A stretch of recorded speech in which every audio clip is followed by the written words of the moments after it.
Pemirsa, di tengah adanya anggapan besarnya pengaruh Presiden ke-7 Joko Widodo terhadap kabinet saat ini, Presiden Prabowo Subianto angkat bicara. Membuka Tanwir Muhammadiyah di Kupang, NTT pada awal Desember, Presiden Prabowo Subianto menegaskan ia tidak merekrut orang-orang dari pemerintahan Jokowi dalam kabinetnya. Ia menyebutkan para menteri yang dipilihnya adalah orang merah putih. Prabowo menjelaskan meskipun banyak menterinya memiliki pandangan dan pilihan yang berbeda saat Pilpres 2019 dan 2024, hal tersebut bukan berarti mereka adalah orang-orang Jokowi. Prabowo mencontohkan Menteri Kelautan dan Perikanan saat ini, Sakti Wahyu Trenggono, yang sebelumnya merupakan bendahara tim kampanye nasional Jokowi Ma'ruf Amin pada Pilpres 2019.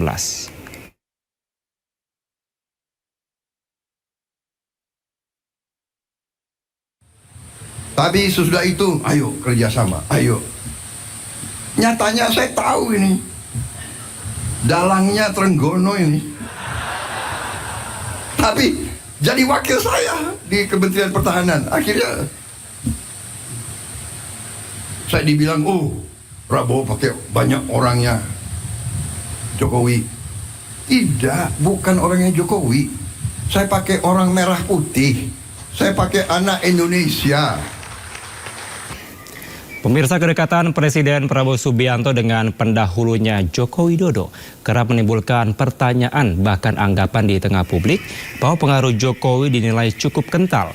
Apalagi ketika sejumlah nama menteri di kabinet Jokowi kembali menjabat di kabinet merah putih. Namun Prabowo menegaskan dirinya tidak menjilat Jokowi. Kita bahas lebih dalam, pemirsa, dengan politikus Gerindra Ahmad Fatoni dan pakar komunikasi politik Khoirul Umam. Selamat malam, Bapak-bapak.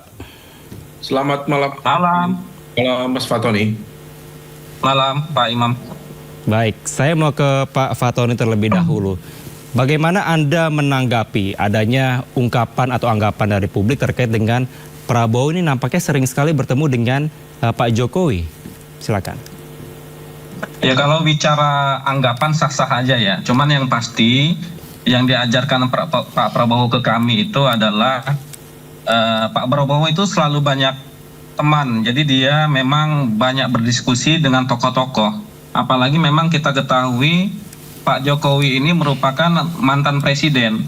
Jadi tentu Pak Prabowo banyak berdiskusi tentang kenegaraan, ya kan, program-program pemerintah. Jadi nggak ada yang salah sebetulnya. Kalaupun ada persoalan, misalkan ada penilaian dari masyarakat, ada hal-hal lain, itu sah-sah saja.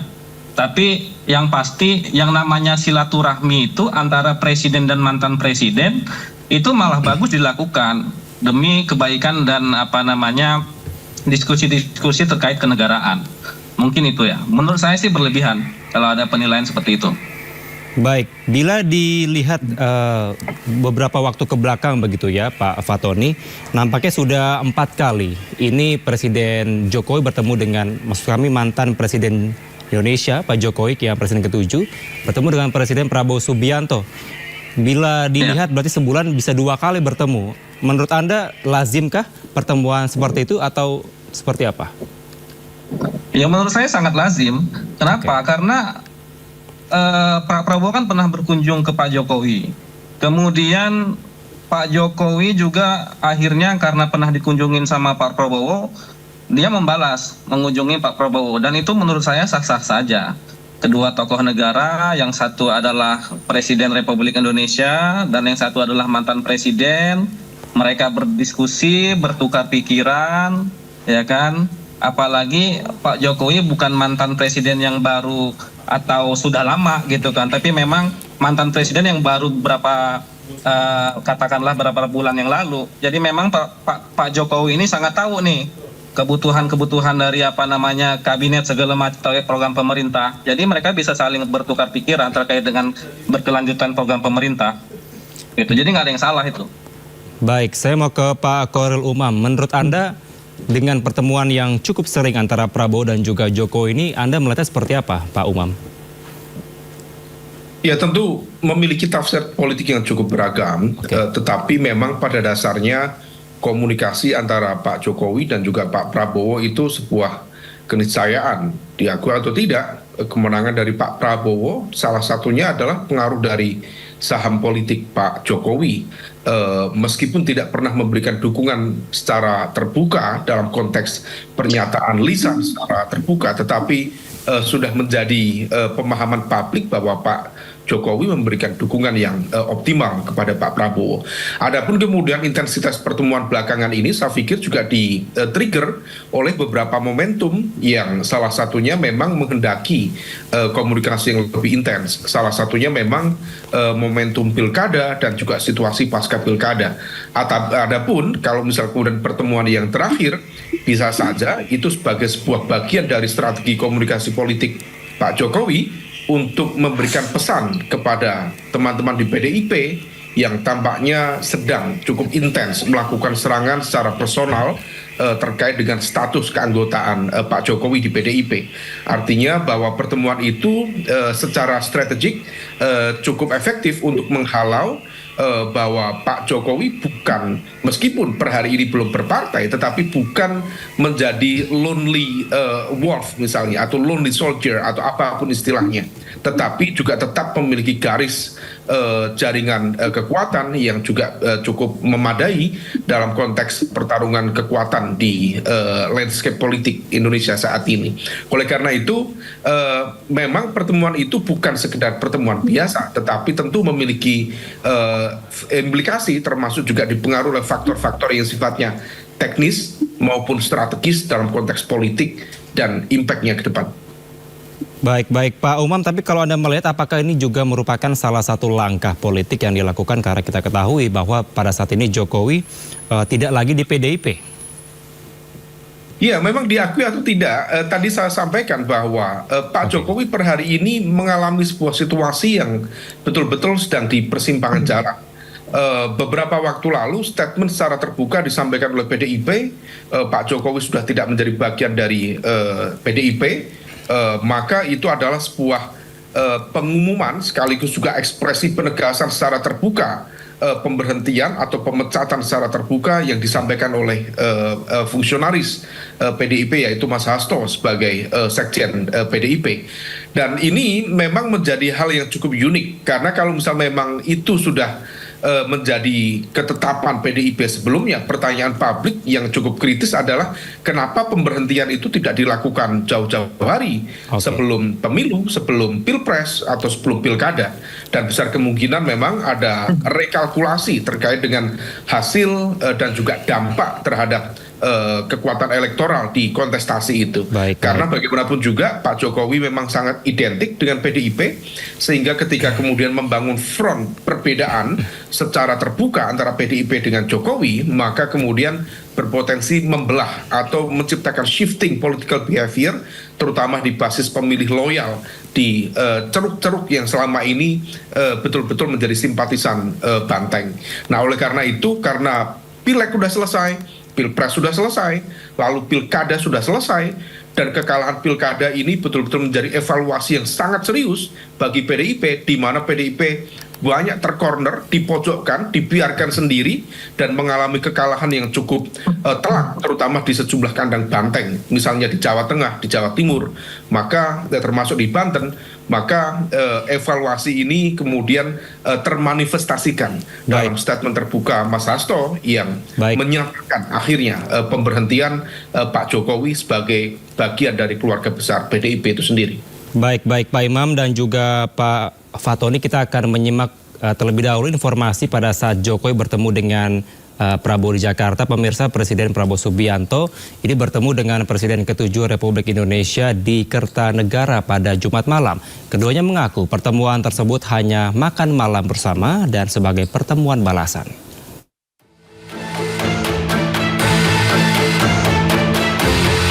Presiden Prabowo Subianto makan malam bersama dengan Presiden RI ke-7 Joko Widodo di Kertanegara, Jakarta Selatan.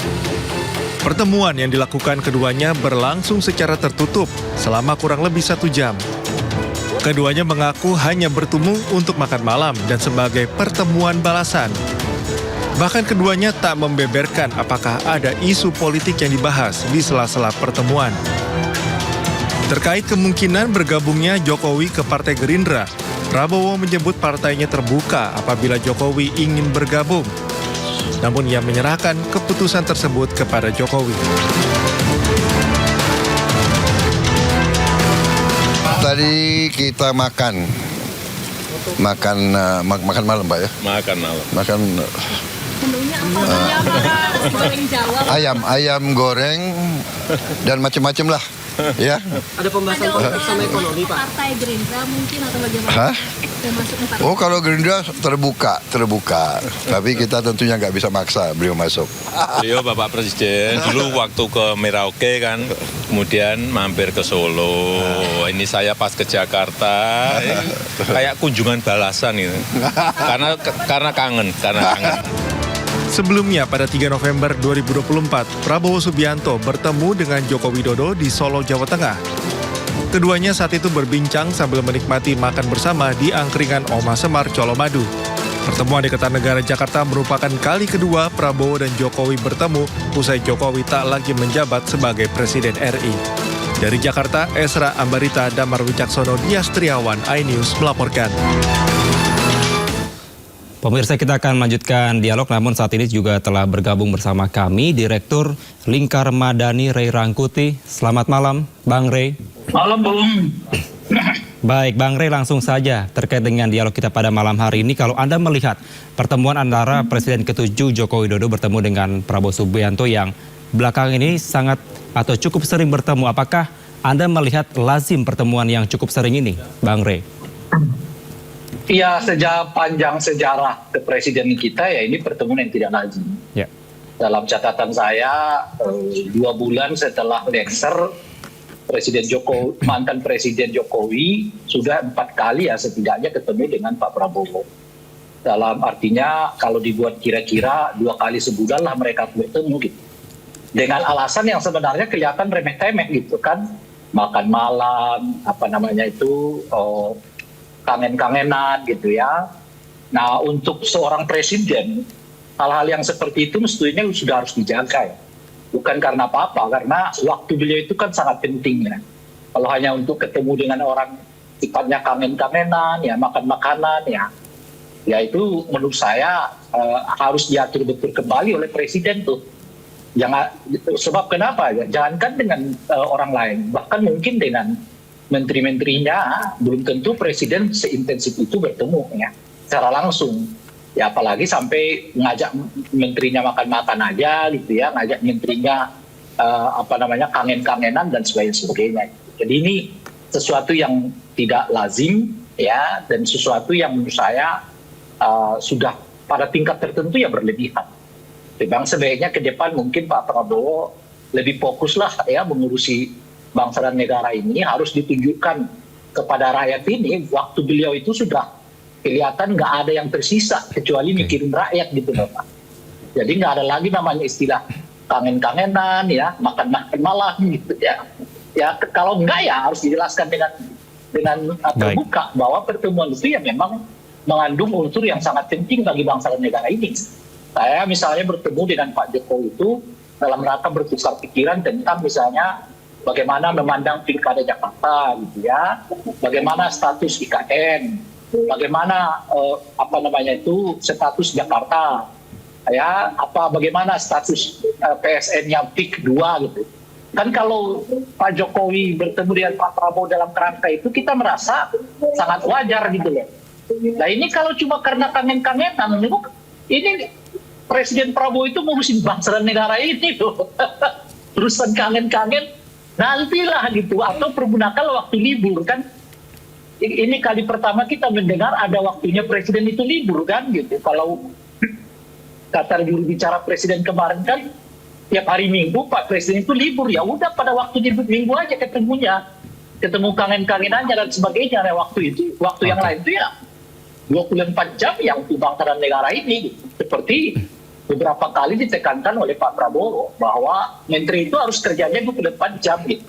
Nggak bisa setengah-setengah, nggak bisa setengah hari gitu, dan sebagainya gitu. Itu ya menurut saya gitu. Nah, oleh karena itu ya kita mendorong lah ya, minta Pak Prabowo ya cukuplah untuk kangen-kangenan yang seperti itu dan sebagainya. Sekarang waktunya fokus untuk mengelola bangsa dan negara ini. 24 jam waktu beliau sebaiknya dipergunakan untuk kepentingan memikirkan bangsa dan negara ini, ya kan, urusan kangen-kangen nanti di waktu libur aja, karena ada waktu libur kata juru bicara presiden, ya itu hari Minggu kan, dan sebagainya gitu. Nah, yang menarik bagi saya itu 2 kali pertemuan dari Pak Prabowo ini setidaknya dengan Pak Jokowi itu melahirkan 2 kebijakan yang lumayan menyita perhatian publik ya. Oke. Misalnya pertemuan terakhir di Solo itu melahirkan video terbuka dukungan Pak Prabowo kepada Lutfi dan Taci Yassin. Ya.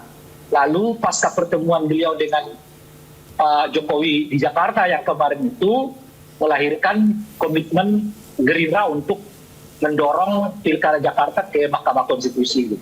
Baik. Nah, apakah ada hubungan dengan ini semua? Ya kita nggak tahu karena memang pertemuan mereka Baik. itu seperti disebutkan oleh Pak Prabowo dan Pak Jokowi, pertemuan Baik. kangen-kangenan aja gitu loh, Pak.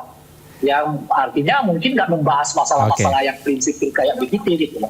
Baik, Bung Rey. Silakan Pak Fatoni langsung menanggapi. Ya, jadi begini, Pak Prabowo dengan Pak Jokowi itu sudah lama bersahabat. Jadi kalau misalkan misalkan punya teman, kan biasa itu saling mengunjungi, ya kan? Pak Prabowo berkunjung ke tempat Pak Jokowi, begitu juga Pak Jokowi berkunjung kepada Pak Prabowo. Apalagi seperti yang saya sampaikan tadi bahwa kedua orang ini adalah tokoh. Yang satu adalah presiden dan yang satu juga adalah mantan presiden. Ya mereka biasa berdiskusi. Yang penting tujuannya adalah bagus untuk negara dan bangsa. Jadi menurut saya sih nggak ada yang salah. Kalaupun misalkan nggak ada pertemuan juga, toh juga nanti banyak penilaian masyarakat juga yang dikait-kaitkan juga. Itu menurut saya hal yang biasa gitu lah. Orang bisa menafsirkan apapun, yang pasti bagi Pak Prabowo dia tidak butuh justifikasi ataupun penilaian dari seorang. Yang pasti dia tetap bekerja dengan sebaik-baik mungkin gitu. Itu mungkin dari kita, Pak. Baik. Itulah makanya kita tadi memohon ya, kalau cuma nggak ada isinya gitu ya. Tadi kan Pak Fatoni mengatakan demi kepentingan bangsa dan negara. Ya kalau kangen-kangenan mana ada kepentingan bangsa dan negara di dalamnya gitu. Kalau cuma makan malam nggak ada kepentingan negara bangsa di dalam kecuali kepentingan menikmati makanan gitu loh. Baik.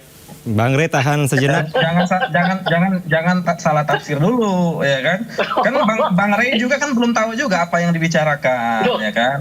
Kita itu sebagai warga negara ya kan harus berpikir positif.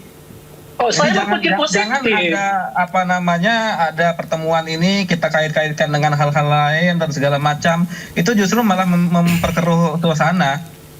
Bukan, saya berpikir positif. Karena positif itu saya tidak membantah bahwa pertemuan mereka itu seperti diungkapkan oleh Presiden Prabowo dengan Jokowi itu kangen-kangenan. Ya. Dan pertemuan mereka itu sekedar makan malam kata beliau. Tokoh besar, ya kan. Mudah-mudahan dari pertemuan 2 tokoh besar ini menghasilkan sesuatu yang bermanfaat. Saya tidak tahu. Saya tidak tahu, saya kan cuma mengutip apa yang disampaikan oleh Pak Prabowo dengan Pak Jokowi. Baik, Bang Rey, Pak Fatoni mohon tahan sejenak, kita akan menyaksikan atau mendengarkan secara langsung terkait dengan informasi ada 10 Menteri Ekonomi Jokowi masuk ke Kabinet Merah Putih. Pemirsa, beberapa saat usai dilantik sebagai Presiden, Prabowo Subianto bergerak cepat menentukan nama-nama pembantunya di Kabinet Merah Putih. 10 nama menteri di bidang ekonomi era Joko Widodo dipercaya Prabowo menjabat kembali dalam kabinetnya. 10 menteri bidang ekonomi era Presiden ke-7 Joko Widodo dipercaya Presiden Prabowo Subianto menjabat kembali dalam Kabinet Merah Putih. Pengumuman nama menteri dilakukan di Istana Merdeka, Jakarta pada Minggu malam 20 Oktober 2024. Dengan kesepakatan para ketua umum koalisi kami beri nama kabinet ini Kabinet Merah Putih. Adapun 8 menteri bidang ekonomi era Jokowi tetap menjabat di posisi lama, 2 sisanya mengisi jabatan baru. Mereka adalah Sri Mulyani Indrawati yang kembali menjadi Menteri Keuangan, Erlangga Hartarto yang kembali menjadi Menteri Koordinator Bidang Perekonomian, Bahlil Lahadalia kembali menjadi Menteri Energi dan Sumber Daya Mineral, Kemudian Agus Gumiwang Kartasasmita kembali menjabat sebagai Menteri Perindustrian. Dan Roslan Perkasa Roslani kembali menjabat sebagai Menteri Investasi sekaligus Kepala BKPM. Sakti Wahyu Trenggono kembali menjabat Menteri Kelautan dan Perikanan. Erick Thohir kembali menjabat sebagai Menteri Badan Usaha Milik Negara. Dan Andi Amran Sulaiman kembali menjabat sebagai Menteri Pertanian. Sementara Agus Harimurti Yudhoyono kini menjabat Menko Infrastruktur dan Pembangunan Kewilayahan, di era Jokowi menjabat sebagai Menteri Agraria dan Tata Ruang sekaligus Kepala Badan Pertanahan Nasional. Kemudian Zulkifli Hasan di era Jokowi menjabat Menteri Perdagangan, kini menjadi Menko Bidang Pangan di Kabinet Prabowo Gibran.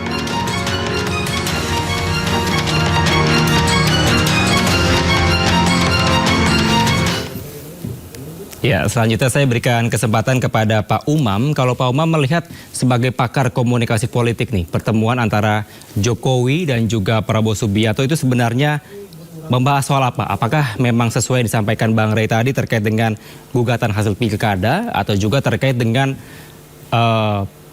masuknya atau potensi masuknya Jokowi ke Partai Gerindra? Namun tahan sejenak, Pak Umam, kita harus jeda terlebih dahulu. Pemirsa tetaplah bersama kami di Sindo Prime. Anda akan segera kembali.